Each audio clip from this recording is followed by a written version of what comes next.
Hi besties, I am going to show you guys how to easily do your Afro ponytail for your babies.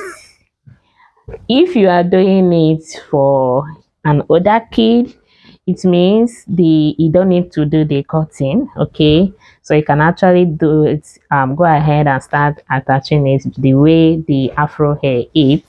But if you're doing it for a little baby, for me, I'm doing it for my little girl, so that's why I have to cut it in order to shorten it.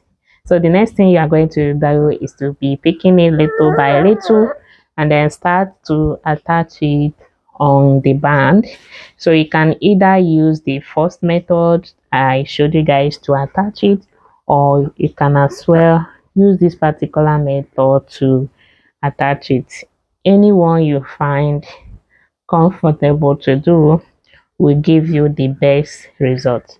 So you're going to be attaching it that way around the band.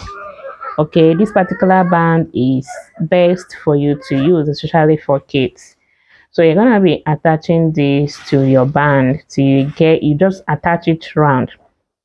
Guys, I'm showing you all how you can easily do your Afro ponytail with your kinky hair, your kinky series.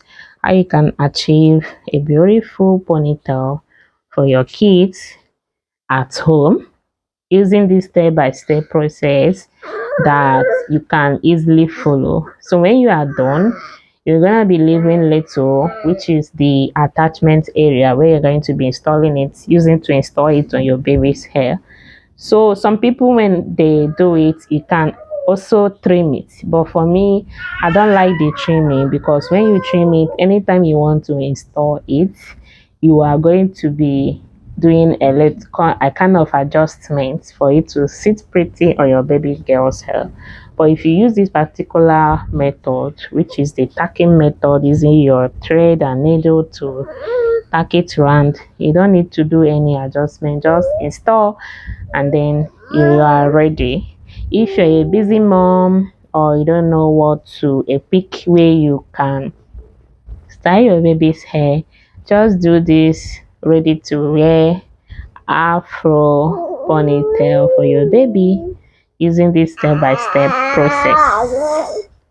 Guys, if you watch this video to this point and you are yet to hit the like button, consider hitting the like button. If you have any question, let me know in the comment section. So basically, this is a tacking process. All you have to do is to use your needle and just do exactly what I'm doing on this video in order for you to tack it. With this method, it will be easy for you to install it with no adjustments. And this is finally what we got. Guys, do not forget to give this video a like. If you have any question, feel free to ask. Thank you guys for watching, and see you in my next upload.